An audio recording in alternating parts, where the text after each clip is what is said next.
31 अगस्त 2013 ये वही तारीख थी जिस दिन आसाराम को इंदौर आश्रम से गिरफ्तार किया जाता है। तभी आसाराम का बेटा नारायण साईं एक ऐसी लड़की को मीडिया के सामने लाकर खड़ा करता है जो कि आसाराम के ऊपर आरोप लगाने वाली लड़की को ही झूठा साबित करने लगती है। केवल 27 साल का बागेश्वर बाबा धीरेन्द्र शास्त्री हिंदू महिलाओं के ऊपर गलत टिप्पणी करते पाया जाता है, लेकिन तब भी इसके खिलाफ कोई एक्शन नहीं लिया जाता है और वहाँ बैठे सभी लोग हंसते रहते हैं।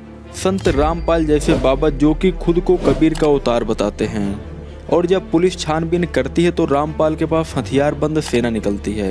इतना ही नहीं, 18 नवंबर 2014 को रामपाल के सतलोक आश्रम से एक महिला की लाश बरामद की जाती है। साथ ही रामपाल और पुलिस के बीच मुठभेड़ में ना जाने कितने निर्दोष लोग मारे जाते हैं। आसाराम, रामपाल, राम रहीम जैसे बाबा अपने कर्मों के कारण जेल में हैं, लेकिन अभी भी हजारों लाखों लोग ऐसे हैं जो कि इन्हीं के जैसे बाबाओं को भगवान मानते हैं। केवल यही 2-3 गिने चुने बाबा नहीं हैं, बल्कि ऐसे बाबा आपको हर जगह देखने को मिल जाएंगे। अखिल भारतीय अखाड़ा परिषद ने 14 फेंक बाबाओं की लिस्ट भी जारी की है, जिनमें शामिल हैं आसाराम, राधे माँ, रामपाल, सच्चिदानंद, राम रहीम, ओम बाबा, निर्मल बाबा, इच्छाधारी भीमानंद, स्वामी असीमानंद, ओम नमः शिवाय बाबा। यहाँ पर इनका नाम तो देखिए क्या नाम रख रहे हैं। अगला है नारायण साईं, खुशी मुनि, बृहस्पति गिरी और मलकान गिरी। इस तरह के बाबा आपको केवल हिंदू कम्युनिटी में ही नहीं बल्कि इस्लामिक कम्युनिटी और क्रिश्चियंस में भी देखने को मिल जाएंगे। जैसे शेख अब्दुल रहीम, इसे डीएनए चेंजर बाबा के नाम से भी जाना जाता है, जो कि महिलाओं के पेट में हाथ फेर कर गर्भाशय में ही लड़की को लड़का बनाने के नाम में लाखों लूटता था। अगला है पीर असलम बाबा, जो कि हाथों पर किस करके बड़ी बड़ी बीमारियों को दूर करता था और खुद कोरोना का शिकार हो गया। बजिंदर सिंह नाम के एक क्रिश्चियन बाबा हैं, जिनके बारे में आगे बात करेंगे। धंधा भी चल ही रहा था कि 2-4 और नए बाबा एंट्री लेते हैं, जैसे बागेश्वर बाबा उर्फ धीरेन्द्र शास्त्री और काली चादर वाले बाबा। दोस्तों, आखिरकार ये बाबा कैसे फ्रॉडगिरी करते हैं, लाखों करोड़ों लोग क्यों इन्हें इतना चाहने लगते हैं, सुपरस्टिशन यानी अंधविश्वास जैसी चीजें लोगों के जीवन को कैसे बर्बाद कर देती हैं, चलिए इस टॉपिक को गहराई से जानने की कोशिश करते हैं। He is not a tantric, nor is he a guru in any way, nor is he fit to be a guru in any way. जब मरा तो हमारी उस आत्मा से बात हुई। सिद्धियां होती हैं, पर इनके चक्कर में मत पड़ना।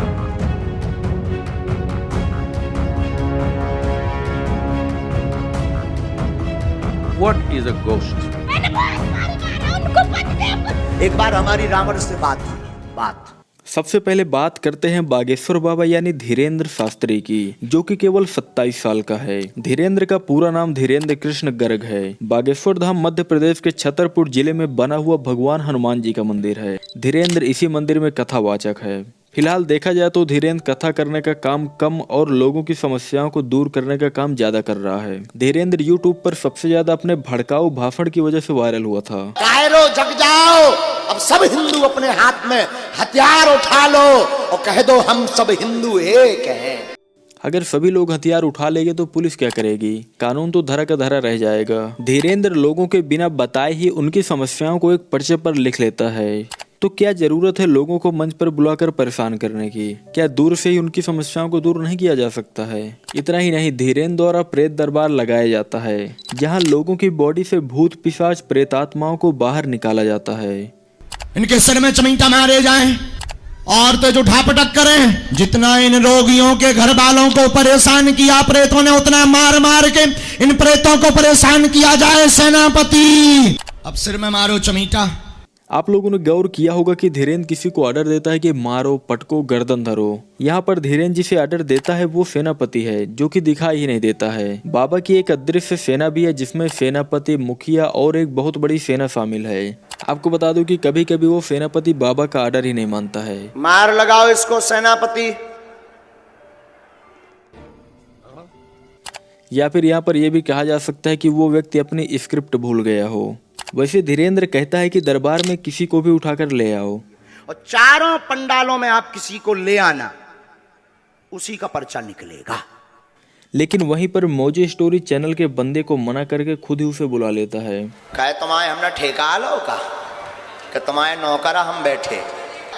ओ बेटा आ जाते ही आए इधर, किसी और को क्यों, तू ही आ, न कटा ले आ। और वही सारी चीजें रिपीट करता है जो कि कुछ समय पहले इस लड़के ने बाबा की टीम को बताई थी। इस पर्चे में एक भी जानकारी ऐसी एक्सक्लूसिव नहीं है जो धीरेन्द्र कृष्ण शास्त्री की टीम को मैंने या मेरी टीम ने एक दिन पहले नहीं बताई थी। धीरेन्द्र इस लड़के को बुलाकर काफी ज्यादा अपमानित करता है। लड़के के चैनल का नाम मोजो स्टोरी होता है, लेकिन धीरेन्द्र मोजो इसको बताता है। एक व्यक्ति परीक्षा लेने आएगा, बीच में टोकेगा, बदतमीजी करेगा, नालायक है, उसको बुलाने की आवश्यकता नहीं, ठिकाने लगा भी देना है आशीर्वाद। और टीम मौजोस्को से आएगा, पर्चा नहीं देना है। कि यहाँ पर इसकी दिव्य शक्ति ने गलत नाम बता दिया। इस तरह के फर्जी बाबा चमत्कारों के नाम पर लोगों को सिर्फ बेवकूफ बनाने का काम करते हैं। स्वामी विवेकानंद भी सनातनी हिंदू थे। स्वामी जी उन दिनों जब अमेरिका में थे तो उनके एक मित्र ने पूछा कि क्या वे कोई चमत्कार दिखा सकते हैं। तो स्वामी जी का जवाब सुनिए। उन्होंने कहा कि मैं कोई चमत्कार दिखाने वाला नहीं हूँ। कुछ घटनाएं ऐसी होती हैं जो कि हमारी इंद्रियों को चकरा देती हैं, लेकिन वे भी प्राकृतिक नियमों के अनुसार घटित होती हैं। इसका धर्म से कोई लेना देना नहीं है। भारत में इस तरह की जाने वाली चीजें महज हाथ की सफाई और सम्मोहन है, और बुद्धिमान व्यक्ति कभी भी इस प्रकार की मूर्खता में शामिल नहीं होते हैं। धीरेन्द्र शास्त्री द्वारा हिंदू महिलाओं के ऊपर एक टिप्पणी की जाती है, सुनिए। अच्छा, मान लो मांग का सिंदूर ना भरा हो, गले में मंगल सूत्र ना हो, तो हम लोग क्या समझते हैं, भाई ये प्लाट अभी खाली है। क्या बोला तूने? और मांग का सिंदूर भर गया हो, गले में मंगल सूत्र लटक गया हो, तो हम लोग दूर से ही देखकर समझ जाते हैं कि रजिस्ट्री हो चुकी। इसके बाद काफी महिलाओं का गुस्से से भरा रिप्लाई भी आता है। सुजाता लिखती है कि हमें भी पता लगाना है कि कौन कौन से प्लाट खाली हैं। पहनो तुम भी मंगलसूत्र और भरो मांग। कमबख्ते कुचक्के को बाबा बना दिया गया है।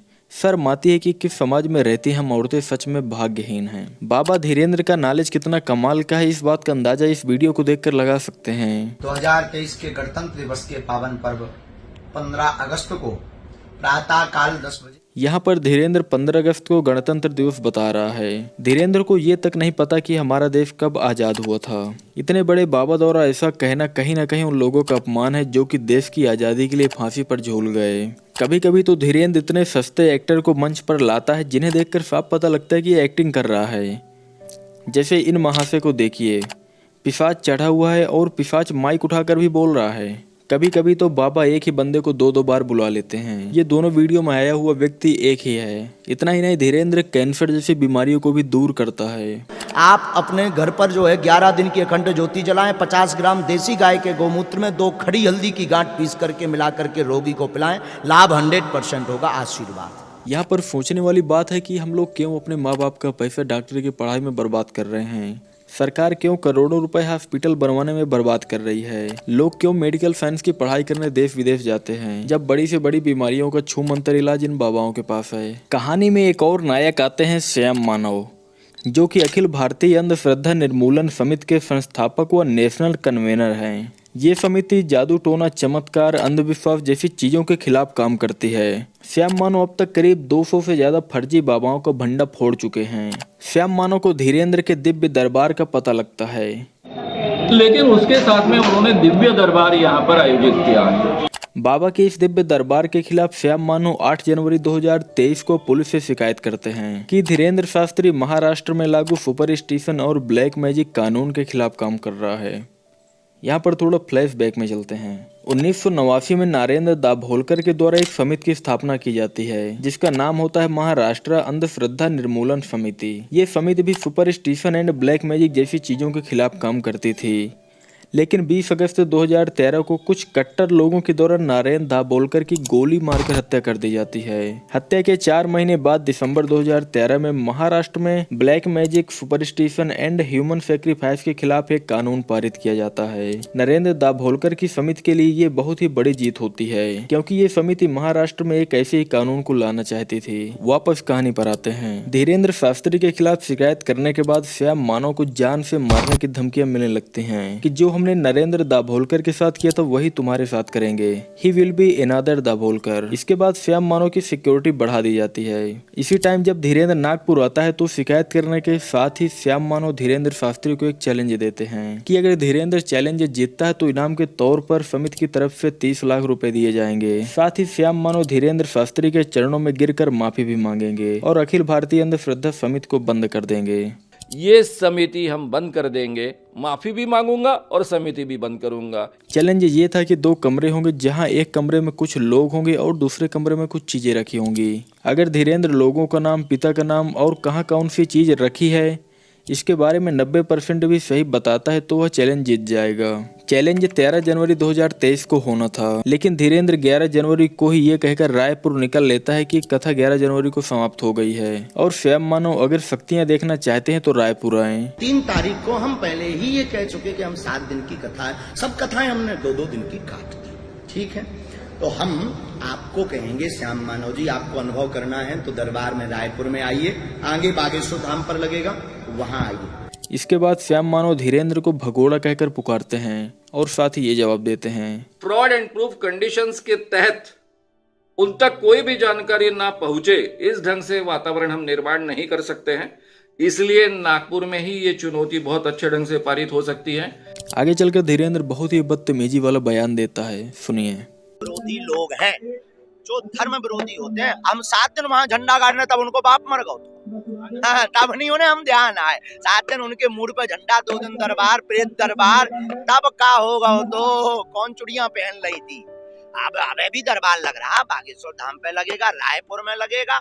श्याम मानव स्वामी विवेकानंद और महात्मा गांधी की तरह अपने आप को भी सनातनी हिंदू कहते हैं। श्याम मानव कहते हैं कि वे किसी भगवान या किसी भी धर्म के विरोध में नहीं हैं, बल्कि वे उस लूटमारी और बेईमानी के खिलाफ हैं जो कि धर्म के नाम पर हो रही है। यही बात राजा राम मोहन राय ने भी कही थी कि मैं धर्म का नहीं बल्कि धर्म में व्याप्त कुरीतियों का विरोध करता हूँ। सुहानी शाह और करण सिंह भी माइंड रीड करने का काम करते हैं, लेकिन उनका उद्देश्य लोगों को एंटरटेन करना होता है। सुहानी शाह से धीरेन्द्र के बारे में पूछा गया तो उन्होंने जवाब दिया कि ये चमत्कार नहीं बल्कि एक ट्रिक है। सुहानी के इतना कहने पर भाजयुमो और बजरंग दल ने जमकर विरोध किया और भिलाई में होने वाले सुहानी के शो को कैंसिल करवा दिया। रामपाल जैसे बाबा रेस्ट्रिक्शन लगाते हैं कि जो भी व्यक्ति कबीर पंथी लेता है उसे किसी के मरने पर नहीं जाना है, चाहे वह सगे संबंधी ही क्यों न हो, और न ही उनकी 13वीं का खाना खाना है। इसके अलावा भंडारे का भी खाना खाना मना है। मंदिरों का प्रसाद व मंदिरों में जाना भी मना है। शादी के समय बाप को लड़की का कन्यादान करना भी मना है।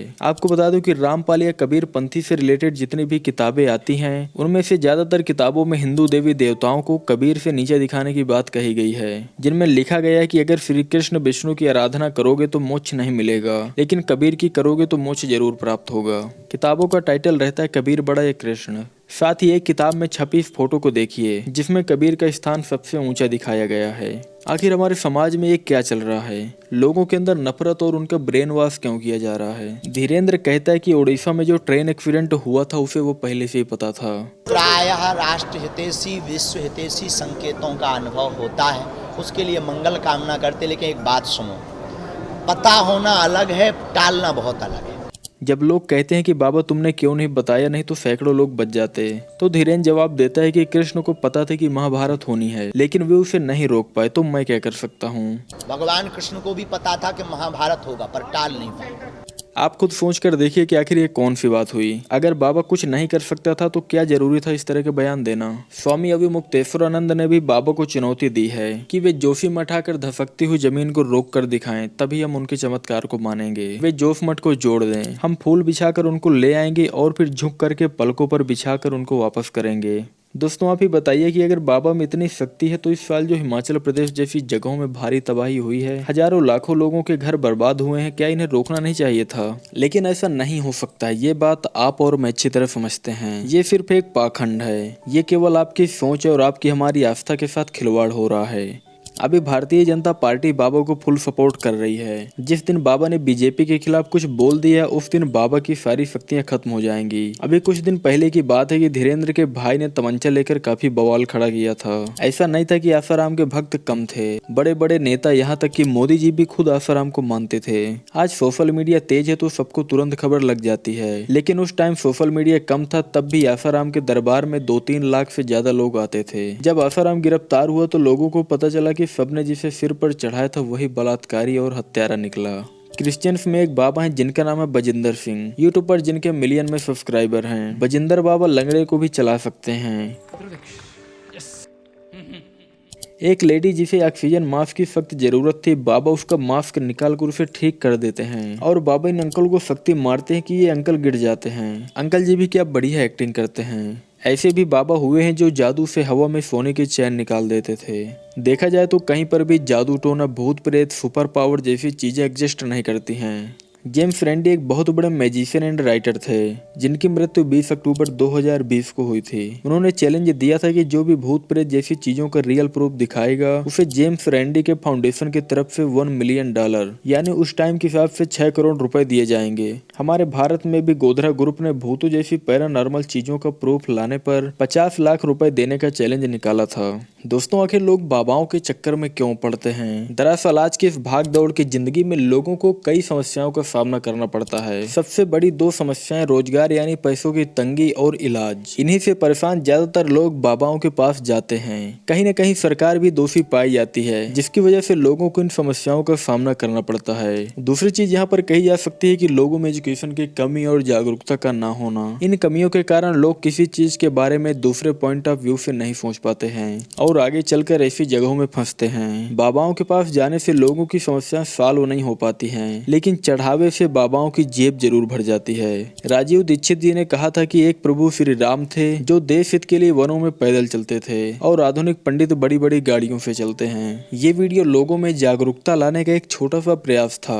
लोगों में जागरूकता लाना जरूरी है। लोगों को इस तरह के फर्जी पाखंड से बचाना जरूरी है। आपके अगल बगल के लोग, परिवार के लोग जागरूक हो सकें, इसलिए इस वीडियो को ज्यादा से ज्यादा शेयर करिएगा और साथ ही चैनल को सब्सक्राइब भी करिएगा।